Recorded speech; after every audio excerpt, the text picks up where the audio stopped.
دیکھیے، ہندوستان میں مسلمانوں کا جو نظام تعلیم و تربیت رہا ہے وہ تو پھر کئی صدیوں پر محیط ہے. صرف سمجھیے کہ دلی کے اندر 8ویں صدی کے شروع سے جو حکومت شروع ہوئی تو تقریباً 13ویں صدی ہجری کے آخر تک یا وسط تک رہی. اس سے پہلے بھی تعلیمی نظام تھا، اور ان سب ادوار کا جائزہ لینے کی ضرورت نہیں ہے، اس لیے کہ بہت لمبی گفتگو ہو جائے گی.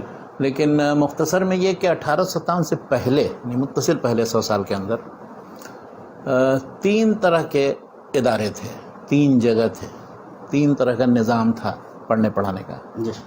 مدارس تو بہت تھے، لیکن ان تینوں میں نمایاں خصوصیات تھیں کچھ. ان کی وجہ سے کہا جا سکتا ہے کہ وہ نمایاں ادارے تھے. ایک تو جو دلی میں شاہ ولی اللہ، بلکہ ان سے پہلے بھی ان کے والد شاہ عبد الرحیم صاحب کا مدرسہ رحیمیہ تھا، تو شاہ ولی اللہ کا ادارہ چلا رہا تھا، ان کا مدرسہ چلا رہا تھا. ان کے بیٹے پھر شاہ عبدالعزیز ان کے مسند درس پر بیٹھے، پھر بعد میں شاہ محمد اسحاق بیٹھے، یہاں تک کہ پھر وہ 1857 تک تقریباً، پھر وہ اس سے پہلے ہی ہجرت کر کے چلے جاتے ہیں 1258 ہجری میں. اس مدرسے یا اس ادارے کی خصوصیت یہ تھی کہ اس میں قرآن، حدیث وغیرہ کی تعلیم زیادہ دی جاتی تھی، اور فقہ وغیرہ کی بھی بات چیزیں، اور باقی بہت زیادہ معقولات اور ان چیزوں پر نہیں توجہ تھی. دوسرا ایک ادارہ تھا فرنگی محل لکھنؤ کے اندر، جو ملا نظام الدین سہالوی نے اس کے لیے نصاب بھی تیار کیا تھا. درس نظامی جو ہم لوگوں کے یہاں رائج ہے سارے عربی مدارس میں، تو وہ درس نظامی درس رسی ملا نظام الدین نے وہ اس کو، ان کی وفات ہوئی تھی 1161 ہجری میں، یعنی شاہ ولی اللہ کے معاصر تھے. تو انہوں نے جو نظام بنایا تھا اور جو نصاب بنایا تھا، تو اس نصاب کی خصوصیت یہ ہے کہ اس میں جو ہے تقریباً فقہ اور اصول اور معقولات وغیرہ کا بڑا حصہ تھا. منطق وغیرہ کی کتابیں، فلسفے وغیرہ کی تھی، اس طرح سے لسانیات وغیرہ سے متعلق نحو و صرف وغیرہ کی چیزیں، بلاغت کی، تو وہ ان کے ہاں تھی. جو سلسلہ چلا آ رہا تھا اس سے پہلے سے، تو اسی میں منتخب کر کے انہوں نے چنندہ ایسی کتابیں رکھی تھیں کہ جو اولاً تو مختصر ہو، ثانیاً کچھ مشکل عبارتوں میں ہو. جو مقصد یہ ہوتا تھا کہ ان کو پڑھ کر کے ذہن میں جلا پیدا ہوگی، یعنی تشہید الاذہان ہوگی، کہ لوگ محنت کرنے کے عادی ہوں گے، مشکلات کو حل کرنے کے عادی ہوں گے. تو اس میں عام طور پر جو ہے فقہ و اصول اور معقولات وغیرہ کا سلسلہ تھا. اور اس کی جو ہر فن میں کتابیں ہیں معروف ہیں، تفسیر میں انہوں نے جلالین رکھی تھی اور بیضاوی. اس طرح سے اصول کے اندر بعض متاخر متون ہیں وہ مقرر کیے تھے، مسلم الثبوت مثلا مولانا محب اللہ بہاری کی، اور دوسری کتاب. تو اس مدرسے یا اس ادارے کی خصوصیت تھی کہ انہوں نے فقہ اور اصول اور معقولات پر توجہ دی. تیسرا ایک مدرسہ تھا خیر آباد میں، مولانا فضل امام خیر آبادی تھے، مولانا فضل خیر آبادی کے والد. تو وہ خیر آباد میں جو ادارہ تھا اس کی خصوصیت یہ تھی کہ وہ منطق، فلسفہ اور سارے عقلی علوم وغیرہ کے سلسلے میں امتیاز رکھتا تھا. تو اس میں جو پڑھنے والے ہوتے تھے وہ انہی فنون پر زیادہ توجہ دیتے تھے، اور عقلی مناقشات، علم کلام اور اس سے متعلق. تو یہ 3 طرح کے مدرسے جو تھے متصل 1857 سے 100 سال پہلے کے اندر تھے، اور یہاں تک کہ 1857 کا واقعہ پیش آتا ہے. اب جب 1857 کا واقعہ پیش آتا ہے تو اس کے بعد اب مسلمانوں کو یعنی جو مسائل و مشکلات کا سامنا کرنا پڑا، تو خاص طور پر تعلیمی مسائل بھی پیش آئے. اس لیے کہ اس سے ضرورت یہ محسوس ہوئی کہ اب دو طرح کی ضرورت محسوس ہوئی. ایک تو یہ محسوس ہوئی ضرورت کہ مسلمان جدید تعلیم حاصل کریں تاکہ وہ ملازمت وہ پا سکیں، اور مختلف جگہوں پر ان کی ملازمت اور کسی بھی طرح کا کام کرنے کے اہل بنے. تو سر سید نے یہ کام کیا 1875 سے، انہوں نے پھر وہ جدید تعلیم کا ادارہ، جس پر گفتگو ہم لوگوں نے کی. اس کے ساتھ ساتھ یہ ضروری تھا، بلکہ مسلمانوں نے بہت شدید طور پر محسوس کیا کہ انگریزوں کے غلبہ کے بعد، اور خاص طور پر 1803 میں دلی میں آ جانے کے بعد، تو پھر سارا ڈھانچہ وہاں بدل گیا تھا. مطلب انہوں نے، لارڈ مکالے نے آ کر کے پورا تعلیمی نظام ہی بدل دیا تھا. اب جب تک کہ آپ انگریزی نہیں پڑھیں گے، اردو نہیں پڑھیں گے اور دوسرے علوم فنون، تو اس وقت آپ سول سروس کے لائق ہی نہیں ہیں. پہلے لوگ قاضی بن جاتے تھے اور دوسرے اس میں اچھی پوسٹ مل جاتی تھی، وہ بالکل ہی ختم ہو گیا سلسلہ. تو اور پھر دوسری چیز یہ کہ اب ہم اپنے دینی تعلیم کا جو نظام ہے یا پوری روایت ہے اس کو ہم کیسے محفوظ رکھیں. یعنی یہ تینوں سلسلہ جو ہے، معقولات کا بھی ہے، قرآن و حدیث کا بھی ہے، اس طرح سے فقہ و اصول اور ان چیزوں کا. تو اس کے لیے لوگوں نے محسوس یہ کیا کہ ایسا ہے کہ ہمیں ایک ادارہ بنانا چاہیے کہ جہاں ان علوم و فنون سے متعلق، اسلامی علوم و فنون سے متعلق اور معقولات سے متعلق جو پڑھتے پڑھاتے تھے، وہاں معقول تعلیم کا انتظام ہو اور ہم اپنی روایت کو محفوظ رکھیں اس طرح سے. ورنہ دنیاوی تعلیم کے تو بہت ادارے ہیں، یعنی انگریزوں نے بھی خود قائم کیے تھے اور پھر سر سید نے بھی بعد میں قائم کیا، لیکن دینی تعلیم کے لیے ضروری ہے کہ ہم توجہ دیں. چنانچہ یہ جو دارالعلوم دیوبند قائم ہوا 1857 کے ٹھیک 10 سال کے بعد، 1867 میں 1283 ہجری میں وہ قائم ہوا، اور اس میں قاسم نانوتوی آتے ہیں. وہ کب آتے ہیں؟ چند ہی تقریباً اسی کے 1-2 سال کے اندر ہی اندر، اور پھر اس کے بعد ان کے ساتھ جو 2-4 علماء اور ہوتے ہیں. تو جب وہ محتمیم ہوتے ہیں اور وہ ان کے ذمے یہ ہوتے ہے کہ ادارے کو ترقی دے، تب ان کے ہاں یہ جو ہے ایک پورا نقشہ جو ہے تشکیل پاتا ہے ان کے ذہن میں کہ اس کو ایک بہت بڑے تعلیمی ادارے کی شکل دینی چاہیے اور مرکز بن جائے بر صغیر کے اندر تعلیم. مولانا قاسم نانوتوی. چنانچہ انہوں نے اپنے دور میں بہت زیادہ اس کی ترقی کے لیے ہر طرح کی کوشش کی، اور وہ سارے ہندوستان کے طول و عرض میں لوگوں کو ہموار کیا، اس کے لیے تیار کیا، اور سب لوگ اس کی تائید کر رہے تھے. چنانچہ پھر اس کی تعمیر کا کام ہوا اس کے 10 سال کے بعد. ادارے کی شکل میں بننے کے لیے اب ایک دوسری جگہ وہاں اس مسجد سے ہٹ کر کے، جس کی جہاں پرانی تعمیر ہے وہاں عمارت ہے، تو وہاں وہ 10 سال کے بعد یعنی 1283 میں قائم ہوا، اور 1293 ہجری میں وہاں پھر اس کے بعد وہ بلڈنگ بن جاتی ہے. اور اس کی تاسیس کے لیے ان کے ایک دوست تھے، بلکہ ان کے ساتھ انہوں نے کام بھی کیا تھا دلی میں، مولانا قاسم نانوتوی، مولانا احمد علی سہارنپوری، وہ بلائے جاتے ہیں، اس کی تاسیس وہ کرتے ہیں وہاں، اور اس طرح سے ایک بڑی عمارت کی تعمیر ہو جاتی، اور پھر وہ تعلیم گاہ بڑی مشہور تعلیم گاہ ہو جاتی.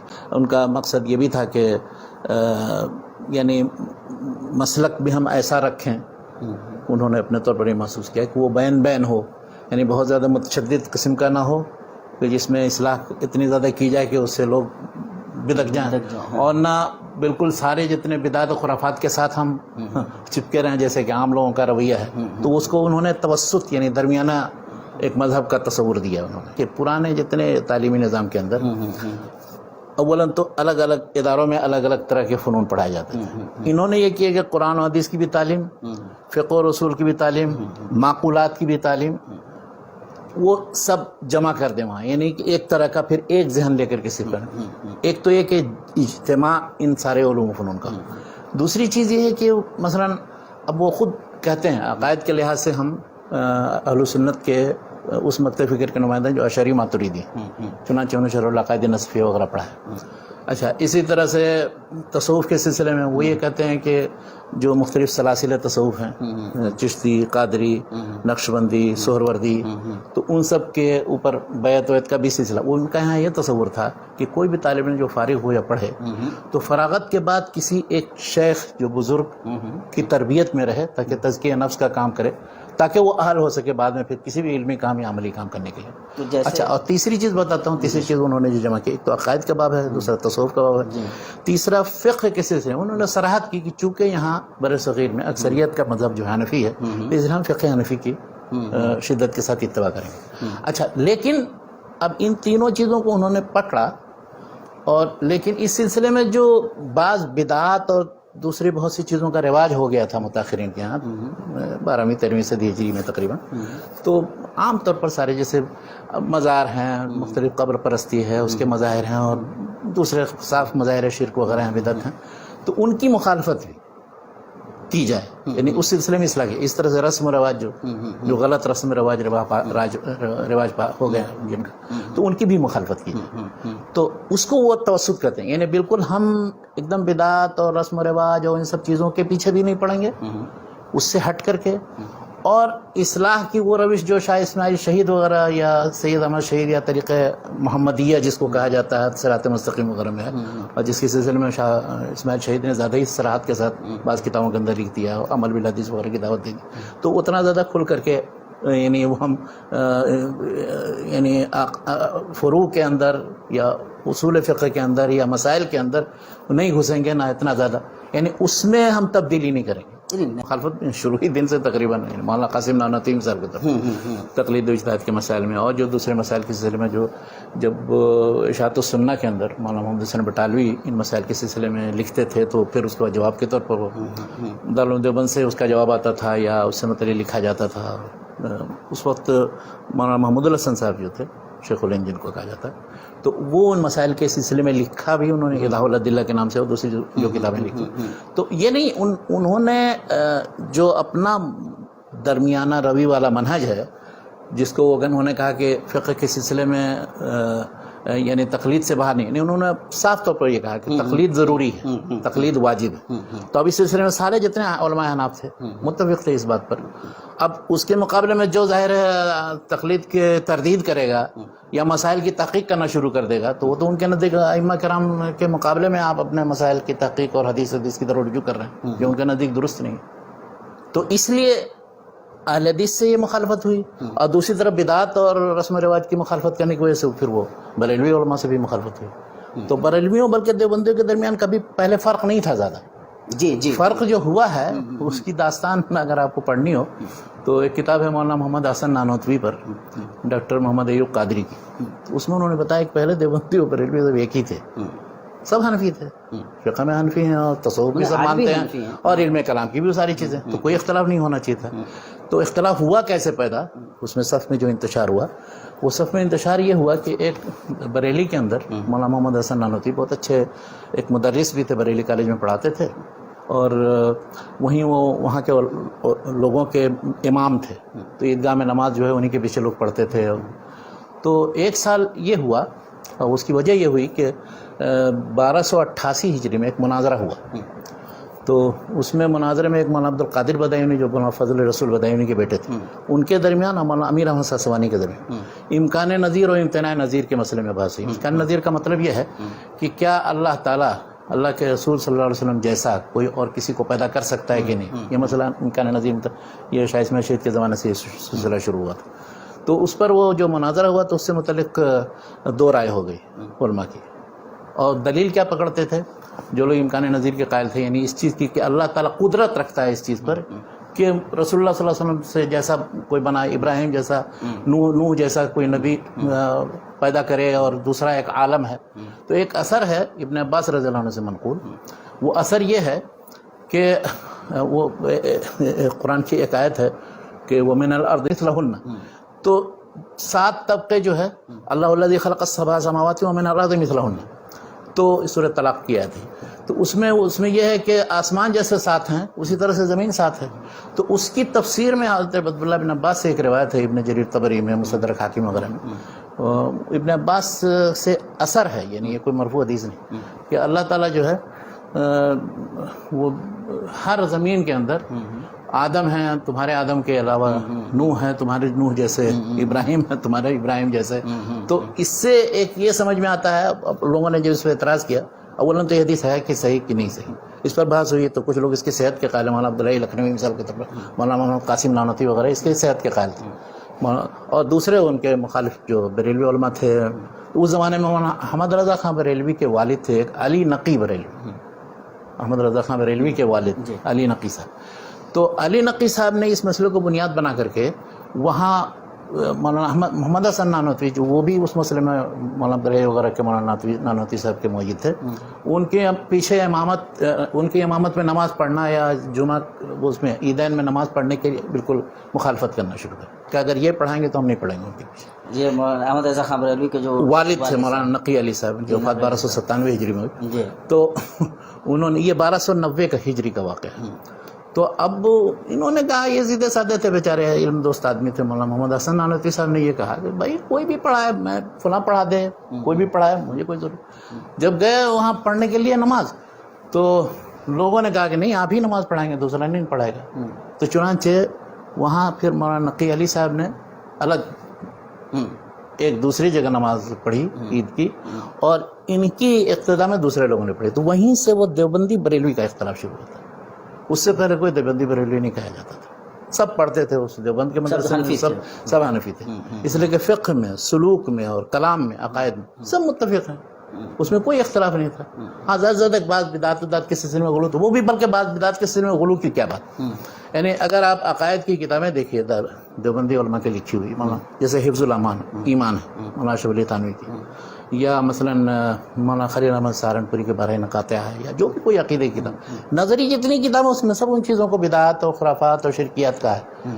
لیکن جب انہی علماء کے حالات جب لکھتے ہیں، ان کے مناقب اور کرامات وغیرہ کا ذکر کرتے ہیں، جیسے تذکرۃ الرشید کے اندر مولانا رشید احمد گنگوئی کے حالات، یا سوانح قاسمی میں مولانا مناظر حسن گیلانی، یا اسی طرح سے امداد اللہ مہاجر مکی جو ان دونوں کے یعنی پیر تھے یا بزرگ تھے، انہوں نے خود اپنی کتابوں میں شمام امدادیہ وغیرہ میں اور دوسری اپنی تصنیف میں جو چیزیں لکھی، اب اس میں سے آپ نکال کے دیکھیں تو دوسری تصویر، تو یہ دوسری ان کی ارواح ثلاثہ مثال کے طور پر جس میں سارے قصے کہانیاں موجود ہیں، ان کو پڑھیے تو وہ سارے ان چیزوں کے خلاف ہے جو توحید و سنت کے سلسلے میں وہ بیان کرتے ہیں ان کتابوں کے اندر. یعنی کہ نظری طور پہ جن چیزوں کو قبول کرتے ہیں، عملی طور پر خود اپنے پیروں اور علماء کے بارے میں وہ چیزیں ثابت کرتے ہیں. تو اس چیز کو آپ کیا کہیں گے؟ عجیب. یہ مسئلہ پیدا ہوا تھا اس زمانے سے ہی. یہ دو اچھا اس کی ابتدا جو ہوئی یہ بعد میں ابھی نہیں ہوئی ہے، جو ارشد القادری نے جو کتاب لکھی بہت پہلے یہ ہوا. یہ کہ ایک بار مولانا احمد رضا خان بریلوی صاحب آئے سن 1323 ہجری میں، حرمین شریفین میں آئے مکہ مدینہ کے اندر، اور یہاں یہ کیا کہ انہی کتابوں سے وہ مولانا خلیل احمد سہارنپوری نے کیا کہا، مولانا رشید احمد گنگوئی نے کیا کہا، مولانا قاسم نانوتوی نے ایسا کہا دیا، اس کا مطلب ہے کہ انکار ختم نبوت ہے وغیرہ وغیرہ، اور قادیانی مثلا یہ کہتا ہے. تو سب کو جوڑ جاڑ کر کے علماء حرمین شریفین کے پاس ایک فتویٰ پیش کیا استفتاء کہ جو لوگ اس طرح کا عقیدہ رکھتے ہیں وہ کیا ہیں، ان کو کافر کہا جائے کہ نہیں کہا جائے. تو ان سب لوگوں سے دستخط لے لیا اور سب لوگوں سے فتوے لے لیے کہ سب کو کافر لے لیا. اس کتاب کا نام حسام الحرمین علی اہل الکفر والمین. وہ انہوں نے جب چھاپا اب وہ بڑی کھلبلی مچی. تو دیوبندیوں نے پھر حقیقت حال بتانے کے لیے وہاں سے پھر اس کے بعد یہاں سے ایک سوال نامہ بنایا اور وہاں علماء کے پاس بھیجا. تو مولانا خلیل احمد سہارنپوری نے جواب دیا اس کا المحند علی المفند کے نام سے. یہ 1325 میں چھپی ہے، یعنی 1907 میں. تو انہوں نے ان سارے عقائد کے سلسلے میں وضاحت کی کہ یہ سب ہم لوگوں کی طرف غلط طریقے سے منسوب ہے، یہ درست نہیں ہے. اصل میں یہ سب قطر بیوت کر کے اور کچھ تبدیلی کر کے اور کاٹ چھانٹ کر کے انہوں نے ایسے انداز میں پیش کیا کہ ہم لوگوں کو گمراہ قرار دیا. واللہ ہم لوگ ایسے نہیں. تو یہ اس المحند المفند حسام الحرمین کی حقیقت 1323 میں، یعنی آج سے 1905 اور 1907 کی باتیں ہیں. ارشد القادری نے بعد میں وہی کتاب ایک لکھی زلزلہ کے نام سے، جو 1975-76 میں تقریباً. تو اب اس میں بھی یہی کیا انہوں نے کہ آپ ایک طرف عقیدے میں یہ چیزیں بیان کرتے تقویت الایمان میں یہ ہے، اور فلاں میں حفظ الایمان میں یہ ہے، براہین قاطعہ میں یہ ہے، اور اس کے بعد پھر اپنے بزرگوں کے جب حالات لکھتے ہیں کشف و کرامت سے متعلق تو اس میں پتہ نہیں کیا کیا چیزیں لکھ دیتے ہیں. تو یہ کیا ہے؟ تو اب یہ دونوں جو تضاد ہے، آپ یہ مانتے ہیں یا یہ مانتے ہیں؟ یہ سوال جب کیا تو اب وہ لوگوں نے اس کے بعد اس کے رد میں بہت سی کتابیں لکھی. مولانا منظور نعمانی نے بریلوی فطری کا نیا روپ اور دوسری کتابیں لکھی تھیں اس زمانے میں. لیکن اس سب کے بعد پھر اس کے بعد اس نے رد لکھا زیر و زبر کے نام سے، ارشد القادری نے. اس زمانے میں جب زلزلہ چھپی تھی تو ہم لوگ پڑھتے تھے بنارس میں، تو اس پر تبصرہ آیا تھا مدیر تجلی کا عامر عثمانی صاحب. وہ تھوڑا آزاد خیال تھے. انہوں نے جب دیکھا تو کہا کہ تو معاملہ تو بہت گڑبڑ ہے، یہ لوگ عقائد میں یہ چیزیں لکھتے ہیں سرات کے ساتھ، پھر بعد میں اپنے بزرگوں کے بارے میں سوچتے. تو میں کہنا یہ چاہتا ہوں مختصراً کہ بریلوی دیوبندیوں کے درمیان عملی طور پر قبر سے استمداد ہے یا فیض حاصل کرنا ہے یا توسل کا مسئلہ ہے یا شد رحال الی زیارت قبر نبی صلی اللہ علیہ وسلم کا مسئلہ ہے یا وحدت الوجود کا مسئلہ ہے، اس میں کچھ اختلاف نہیں. عملاً اختلاف نہیں، عملاً کچھ اختلاف. نظری طور پر کسی نے تردید بھی کیا، کسی نے تائید بھی کیا، کسی نے تو کھل کر کے تائید کیا، اس کی طرف دعوت بھی دی. لیکن عمومی طور پر اہل دیوبند یہ کہتے ہیں کہ یہ بزرگوں کے اپنے اعمال و مال ہے، اس سے متعلق وہ اس کو یا تو کشف و کرامت پر معمول کر دیتے ہیں یا تو یہ تو عجیب صورت حال ہے. مطلب دیوبندی بریلویوں کے درمیان مسائل میں اختلاف نہیں ہے، صرف وہ جو بظاہر اب وہ قبر کو پختہ نہیں بناتے ہیں دیوبندی، اور یہ پختہ بناتے ہیں. لیکن چاہے پختہ بنائیں وہاں جا کر کے جب مراقبے میں اور اس سے فیض حاصل کر رہے ہیں اہل قبور سے، یہ اعتقاد رکھتے ہیں. بلکہ باقاعدہ محمد المفند میں مولانا خلیل احمد سہارنپوری نے لکھا ہے کہ رسول اللہ صلی اللہ علیہ وسلم دنیاوی زندگی ان کو قبر میں، برزخی نہیں جو سب کی. اور اسی بنیاد پر بعض علماء نے جب اختلاف کیا تو وہ مماتی قرار دیے گئے، حیاتی مماتی دو گروپ. تو یہ چیزیں ان لوگوں کے درمیان اصل میں سب مشترک ہیں. تفصیل میں اگر آپ جائیں تو ساری چیزیں آپ کو ملیں گی، لیکن پھر بھی یہ کہتے ہیں کہ ہم بہت سی بدعات خرافات کو نہیں مانتے. نظریہ تو ٹھیک ہے آپ نہیں مانتے بہت اچھا، لیکن جب آپ اپنے بزرگوں کے حالات لکھتے ہیں تو وہ سب چیزیں کیوں ڈال دیتے ہیں؟ یا پھر اگر وہ کچھ انحرافات نظر آتے ہیں تو ان سے اپنے آپ کو الگ بھی کرنے کی کوشش کیجیے نا. اب کہیے نا کہ یہ چیزیں غلط ہیں یا ہمارے بزرگ ہو گئی ہیں یا سہو ہو سکتا ہے، تو یہ بہت ٹیڑھا مسئلہ ہے، اس کا کوئی جواب نہیں.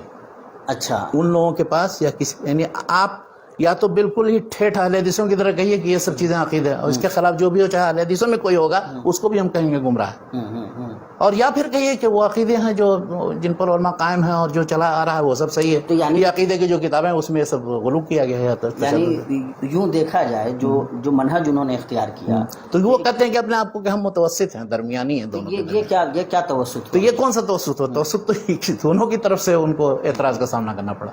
اس طرف تقلید اور اجتہاد کے مسائل، ہمارے حدیث کے مسائل کی وجہ سے اہل حدیث کی طرف سے، اور اس طرف سے وہ بدعات اور شرکیات میں ان کو متہم کرتے تو وہ ان کو دکھاتے ہیں آئینہ. تو اس طرح سے یہ لڑائی کی شکل موجود ہے، اور آج تک یہ صورت ہے افسوس کے. اور اس کی وجہ سے امت اسلامیہ ہند جو ہے یہ 3 ایسے گروپ میں تقسیم ہے کہ اس کے بعد کبھی ملنے کی صورت نہیں. اللہ ماشاء اللہ کچھ جو ایسی انجمنیں یا طریقیں چلی ہیں بعد میں انشاءاللہ. تھان ان کے جو پیر و مرشد تھے مولانا امداد اللہ مہاجر مکی ہیں. مولانا امداد اللہ مہاجر مکی، مولانا محمد قاسم نانوتوی، مولانا رشید احمد گنگوئی، ان کے بھی پیر و مرشد ہیں. اور بلکہ پورا دیوبند کا جو حلقہ ہے وہ سب اسی سلسلے سے وابستہ ہے. تو ماشاء تھانوی ہوئے یا اور بھی جتنے ان کے سلسلے سے وابستہ ہیں، ان سب کا وہ صوفیانہ وہ سلسلہ ہے. ان سب میں وہ سب چیزیں موجود ہیں جو دوسری جگہوں پر بھی موجود. مولانا احمد رضا خان صاحب جو تھے، انہوں نے بس وہ چونکہ ان کو سب سے زیادہ مطلب دشمنی تھی مولانا اسماعیل شہید سے، شاہ اسماعیل شہید، تقویۃ الایمان مطلب ان کے لیے ایٹم بم کا درجہ رکھتے. تو انہوں نے ان پر تردید کرنا، ان کی مخالفت کرنا، جیسے مولانا فضل امام خیر آبادی، انہوں نے فضل امام نہیں، وہ تھے فضل رسول بدایوں نے مخالفت شروع کی تھی. اسی کا امتداد مولانا نقی علی صاحب، اس کے بعد پھر مولانا احمد رضا خان. لیکن 13ویں صدی ہجری کے آخر تک آپ دیکھیں گے کہ تقلید و اجتہاد کا مسئلہ ہو، مسائل کی تحقیق ہو، وہابیوں کا کہیں نام آ جائے، اہل حدیث کا نام آ جائے، تو اس میں اہل حدیث اور دیوبندی بریلوی میں کوئی فرق نہیں. وہ سب لوگ مخالفت کرتے تھے متفقہ طور. کن کی؟ اہل حدیثوں کی.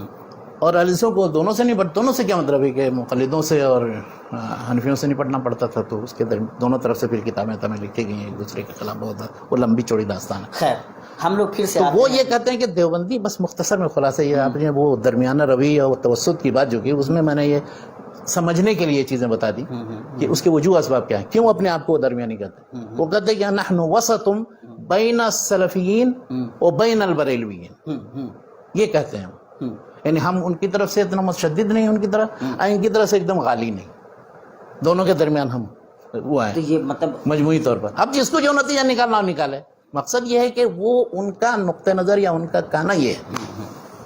تو نظام تعلیم اولا تقریباً وہی درس نظامی کی جو کتابیں ہیں، یعنی تفسیر کی جو بعض کتابیں ہیں، اس طرح حدیث میں انہوں نے بعض کتابیں جیسے مشکات المصابیح بھی پڑھاتے تھے. پھر انہوں نے دورہ حدیث 1 سال رکھا تھا کہ 6 کتب ستہ کیا بلکہ اور بھی حدیث کی جو دوسری کی جیسے معنی الاثار تحاوی کی یا اسی طرح سے موطا امام محمد وغیرہ، وہ سب بھی پڑھا دیتے تھے. دورہ حدیث جس میں کہتے ہیں کہ 1 سال میں ساری حدیث کی کتابیں پڑھا دی جائیں. اور فقہ میں وہ ساری جتنی مختصر و قدوری، پھر شرح وقایہ، پھر ہدایہ، اور وہ اس میں اس طرح اصول فقہ حنفی میں نور الانوار پڑھاتے ہیں، مسلم الثبوت پڑھاتے ہیں اور دوسری کتاب. تو یہ تو فقہ حنفی اور اصول فقہ سے حنفی اور کتاب و سنت کی جو تعلیم ہے. اس کے ساتھ ساتھ دوسرا ایک بڑا نصاب ہے، وہ ہے معقولات کا. تو منطق، فلسفہ، علم کلام وغیرہ کی بہت سی چیزیں، وہ کتابیں نصابی جو ہیں، وہ ساری نصابی کتابیں جو مولانا نظام الدین صاحب نے رکھی ہیں. تھوڑی سی تبدیلی حسب اضافے کا، بلکہ شروع میں یہ آتا ہے کہ مولانا رشید احمد گنگوہی صاحب اس کے خلاف تھے کہ وہ یہ سب منطق فلسفہ کی کتابیں رکھی جائیں. کچھ دنوں تک جب وہ سرپرست تھے نکال بھی دیا گیا تھا، لیکن پھر وہ ایسا چونکہ رواج ہوتا ہے، مخالفت کرنا بہت مشکل ہوتا ہے علمی میدان میں بھی جیسے عملی میدان میں مخالفت. تو پھر اس کے بعد دوبارہ وہ داخل کرتے ہیں کچھ کتابوں کی تبدیلی کے ساتھ. تو یہ معقول کوئی سوال بھی کہے گا، یعنی اگرچہ انہوں نے رد کیا ہے مسائل کے سلسلے میں، مناقشہ بھی کیا ہے اہل حدیثوں سے، لیکن ہے کہ ان سے جب اہل حدیث کے بارے میں سوال کیا جاتا تھا تو وہ بہت ہی معتدل رائے رکھتے تھے. تو وہ کہتے کہ اہل سنتی کا ایک گروپ ہے، ٹھیک ہے، ہمارا ان سے کچھ مسائل میں. اور اس طرح کے بعض فتح بعض علماء دیوبند بھی دیتے ہیں، جیسے مولانا کفایت اللہ دہلوی اور دوسرے. لیکن عام علماء دیوبند جو ہے وہ دیوبندی، وہ سارے اہل حدیث کے بھی مخالف ہیں، بریلویوں کے بھی مخالف. یعنی جتنی شدت کے ساتھ مخالفت وہ بریلویوں کی کرتے ہیں، وہ اس سے زیادہ شدت کے ساتھ ان کی کرتے ہیں، اس لیے کہ یہ ہمارے امام کی توہین کرتے ہیں. ان کے تصور، ان کو فتنہ غیر مقلد، رد غیر مقلد وغیرہ وغیرہ، وہ پتہ نہیں کیا کہ بہت سی کتابیں. ابو بکر غازی پوری تک انتقال ہو گیا ان کا، اور بھی دوسرے لوگ وہ لگے ہوئے ہیں ابھی بھی. بلکہ دارالعلوم کی طرف سے اس طرح کا کام ہوتا ہے، جمعیت العلماء کے پلیٹ فارم سے اس طرح کا کام ہوتا ہے. تو یہ سب کام ہو رہا ہے اور ہوتا رہتا ہے. اور لیکن یہ مدارس میں یہی سلسلہ ہے، ہر مدرسہ اپنے اپنے مکتب فکر کی نمائندگی کرتا ہے، سمجھتا ہے کہ ان مسائل کی طرف سے جب تک پرزور دفاع نہ کیا جائے اس وقت اسلام کی خدمت نہیں ہوئی. مجموعہ کتب ہے وہ عربی زبان، اس کے قواعد اور اس کے ادب وغیرہ سے متعلق. لیکن اب اس میں یہ ہے کہ اب وہ صرف اور نحو اور بلاغت کی ایسی کتابیں رکھی ہیں کہ اس سے اتنے سال پڑھنے کے بعد بھی عربی نہیں آتی. بہت کم لوگ ہیں ایسے کہ جو اپنے طور پر پھر سیکھتے ہیں یا کسی دوسری جگہ چلے جاتے ہیں. تو اس کی شکایت بھی بہت سے لوگوں کو ہے، اور اس کی اصلاح کرنے کے لیے بات بن رہی. تو یہ معقولات کا اور عربی زبان اور قواعد اور نحو صرف و بلاغت کی تعلیم، اور اس طرح سے تفسیر، حدیث، فقہ وغیرہ کی تعلیم، اور عقائد میں وہی علم کلام جو اشعری ماتریدی منہج کے مطابق وہ چیزیں پڑھائی جاتی ہیں. تو یہ سارے دیوبندی بریلوی مدارس میں بھی یہی صورتحال ہے. اہل حدیث مدارس میں بہت حد تک یہی صورتحال تھی، لیکن بعد میں انہوں نے پھر تبدیلی کر کے علم کلام کی کتابیں ساری نکال دی، حتیٰ کہ بعد مدارس میں فقہ حنفی کی بھی کتابیں نکال دی. اب یہ تو آپ حال یہ ہے مدارس کے اندر، یہ دارالعلوم دیوبند نہیں، سارے مدارس ہیں، کہ وہاں اگر کوئی اس کتاب کے مقابلے میں کوئی اچھی کتاب آپ مقرر کر دیں، اس کو لوگ قبول کرنے کے لیے مدرسین تیار ہوں گے، اس لیے کہ وہ پڑھتے پڑھاتے رہے ہیں دوسری کتاب، اس کی شروع ماشاءاللہ تیار ہو گئے. دیوبند تو اس میدان میں مشہور ہے، ہر کتاب کی اردو شرح یا اس کا اردو ترجمہ حواشی واشی کے ساتھ وہ قسطوں پر باقاعدہ وہ بکتا تھا، اور طلباء اور اہل علم و اساتذہ خریدتے تھے، جس کی وجہ سے سارا عربیت کا جو بھی ذوق تھا عربی سیکھنے کا وہ سب ختم ہو گیا. مولانا انور شاہ کشمیری مرحوم تھے، حدیث پڑھاتے تھے. اس زمانے میں تو بہت سے لوگ وہاں گئے اور انہوں نے حدیث ان سے پڑھی اور ان سے سند لی. بلکہ ایک بار وہاں وہ گئے سید رشید رضا 1912 میں جب گئے دارالعلوم دیوبند، تو مختلف جگہوں پر گئے وہ، اس میں دارالعلوم دیوبند بھی گئے، وہاں جا کر کے لوگوں سے گفتگو کی. بلکہ وہ ایک دلچسپ واقعہ بیان کیا جاتا ہے کہ مولانا انور شاہ کشمیری حدیث پڑھا رہے تھے، تو مذہب حنفی کی جو ترجیح کا رجحان ہے ان کے یہاں، تو وہ کر رہے تھے. انہوں نے پوچھا اہل الحدیث و حنفی، کیا حدیث حنفی ہے؟ کہ آپ ہر حدیث کو زبردستی حنفی مذہب کو مطابق بنانے کی کوشش کر رہے ہیں؟ تو اس پر پھر مولانا انور شاہ کشمیری نے پھر بیان کیا اور وضاحت کی کہ نہیں، ہمارا مقصد یہ ہے وہ. لیکن ایک بات ہے، مطلب یہاں جملہ مترجہ کے طور پر میں بتاؤں کہ خود علماء دیوبند کو اس کا اعتراف ہے کہ شاہ ولی اللہ کی مکانت علمی اور جلالت علمی چاہے کچھ بھی ہو، لیکن تائید فقہ حنفی کا وہ کام نہیں ہوا ان سے جو دارالعلوم دیوبند میں ہوا. یہ سید محبوب رضوی صاحب نے تاریخ دیوبند میں یہ بات لکھی ہے، نقل کی. اچھا، مطلب یہ مانا جانا چاہیے کہ یعنی کہ مطلب دیوبند جو ہے یا تحریک دیوبند مدرسہ جو بھی مطلب جس جو بھی دیکھیں، یعنی اس کی بنیاد میں فقہ حنفی کی تائید، اس کے لیے چاہے جو راستے حدیث کو اس انداز میں پڑھانا وغیرہ وغیرہ یہ سب چیز شامل ہے. یعنی ہم حدیث کا مطالعہ یا اس کی تدریس اس طرح سے کریں گے کہ حدیث کو ہم اپنی تائید میں لے آئیں گے. ہاں، تو یہ تو مطلب ان کے ہاں واضح ہے یہ چیز، اس کا اعتراف ہی نہیں کرتے ہیں، اسی پر عمل کرتے ہیں. آخر میں ایک صاحب کو، وہ بھی مولانا انور شاہ کشمیری ہیں اتفاق سے، اور نقل کرنے والے ان کے ایک شاگرد مولانا مفتی محمد شفیع ہیں. مفتی محمد شفیع صاحب کی ایک چھوٹی سی کتاب ہے، چھوٹا سا کتاب ہے وحدت امت کے نام سے. تو اس میں مفتی محمد شفیع صاحب نے لکھا ہے کہ ایک بار ہمارے استاد مولانا انور شاہ کشمیری صاحب آئے تھے کہیں کسی جگہ کسی جلسے کے سلسلے میں، تو وہاں گئے، ملاقات کی تو دیکھا فجر کے بعد بہت زیادہ مغموم بیٹھے ہوئے، اور تو پوچھا انہوں نے حضرت کیا بات ہے، ان کے مشہور شاگرد تھے. تو انہوں نے کہا عمر ضائع کر دی. انہوں نے کہا کیسے آپ نے عمر ضائع کری، حدیث پڑھایا، فقہ پڑھایا، اتنی کتابیں، آپ کے اتنے شاگرد ہیں. انہوں نے کہا نہیں، میں سچ کہتا ہوں عمر ضائع کر. ہمارے سارا پڑھنے پڑھانے جو کچھ بھی سب کا مقصد یہ تھا کہ گھوم پھر کے کسی طرح سے حنیفہ کے مذہب کی تائید کریں، جبکہ یہ مطلوب ہے. تو ان کو تو اس بات کا احساس ہو گیا تھا آخر بار میں. لیکن آج تک ان کے شاگردوں کو اور دوسرے لوگوں کو احساس نہیں ہوا. وہ پڑھتے اسی انداز میں, اور اس لیے پڑھتے ہیں کہ اہل حدیث جو ہے ہمارے مسائل پر تنقید کرتے ہیں اور تحقیق کر کے دکھاتے ہیں حنیفہ کا مسئلہ اس سلسلے میں مرجوع ہے. اب پھر بھی دیکھیے میں ان سب چیزوں میں زیادہ توغل نہیں کرنا چاہتا. میرا مقصد صرف کہنے کا یہ ہے کہ مسائل دو طرح کے, کچھ تو فقہی اجتہادی مسائل جو ائمہ اربعہ کے درمیان کسی کا کوئی قول ہے دوسرے کا کوئی قول ہے. اب ان مسائل کی تحقیق کرتے رہیں, ہر شخص حدیث کے مطابق کسی رائے کو راجح قرار دے انصاف کے ساتھ اور دلائل کی روشنی میں کرے تو کوئی حرج نہیں ہے, اس پر عمل بھی کرے. لیکن دوسرے طرح کے ایسے مسائل ہیں جو عقائد اور مبادیات اور اصول کے, ان میں اختلاف نہیں ہونا چاہیے. یعنی اس میں سنت و بدعت کے درمیان خلط ملط نہیں ہونا چاہیے, یا شرک اور توحید کے درمیان خلط ملط نہیں ہونا چاہیے. یہ تو بھی بہت خطرناک صورت ہے. یعنی کوئی شخص کسی چیز کو مانتا ہے, اس کو وہ توحید سمجھتا ہے جبکہ وہ شرک ہے. کوئی شخص کسی چیز کو مانتا ہے وہ سنت سمجھتا ہے جبکہ وہ بدعت ہے. اس لیے کہ سنت و بدعت کا معیار یہ ہے کہ اللہ کے رسول صلی اللہ علیہ وسلم کے زمانے میں, صحابہ کرام کے زمانے میں کون سا کام ہوا تھا اور کیسے ہوا تھا, تو وہ ہے وہ سنت. بعد میں جو ایجاد ہوئے دین کے نام پر چپکا دی گئی ہیں اسلام سے, تو وہ سب بدعت ہیں. اس طرح سے توحید اللہ تعالیٰ کی عبادت, عبادت کی جتنی شکلیں ہیں, اس کے جتنے انواع اقسام ہیں, ان میں سے کسی ایک چیز کو بھی کسی بھی نام پر غیر اللہ کی طرف اگر آپ اس کو لوٹائیں گے تو وہ شرک ہے. اب اس کے لیے چاہے جتنی توجیہ و تعویل کی جائے, کہیں کسی جگہ بہت زیادہ پھیلا ہوا ہو تب بھی وہ شرک ہے. مسلمان کریں یا غیر مسلم کریں. تو اس معاملے میں دارالعلوم دیوبند کا کردار یعنی وہ جو ہے, میں بتاتا ہوں, وہ جو مشہور علامہ وہ امام کیا ہے الطاف حسین حالی, کرے غیر گر بدھ کی پوجا تو کافر, جو ٹھہرائے بیٹا خدا کا تو کافر. اور کیا لکھا ہے, مگر مومنوں پر کشادہ ہے راہ ہے, پرستش کریں شوق سے. تو ہاں میں کو جو چاہے خدا کر, منی بھی کو جو چاہے خدا کرے وغیرہ. بہرحال کہنا مقصد یہ ہے کہ ان مسائل کے سلسلے میں کہ جن کا تعلق تو اصول یا عقائد سے, عقائد کی بھی جزیات و فروع نہیں کہ جن میں اختلاف ہو سکتا ہے, اصول اور کلیات ان میں اختلاف نہیں ہونا چاہیے. ان میں واضح طور پر, اب یہ جو مثال کے طور پر یہ فروعی مسائل ہیں, ان میں آپ جتنی بھی گفتگو کیجیے کچھ حاصل اجازت زیادہ یہ ہے کہ یہ راجہ ہے اور مرجوع ہے اور کچھ نہیں. اس کی بنیاد تو یہ عقیدے کی کوئی چیز نہیں ہے کہ جس کی وجہ سے اس کو کسی کو گمراہ کہا جائے. ہاں لیکن اس سلسلے میں مخالفی کے ساتھ برتاؤ کرنے کے لیے کچھ آداب ہیں, ان آداب کو ملحوظ رکھنا چاہیے. ان آداب کو جو بھی ملحوظ نہیں رکھے گا تو وہ متون ہے, چاہے وہ جس کی طرف سے بھی ہے آداب ملحوظ نہ رکھے. اتنا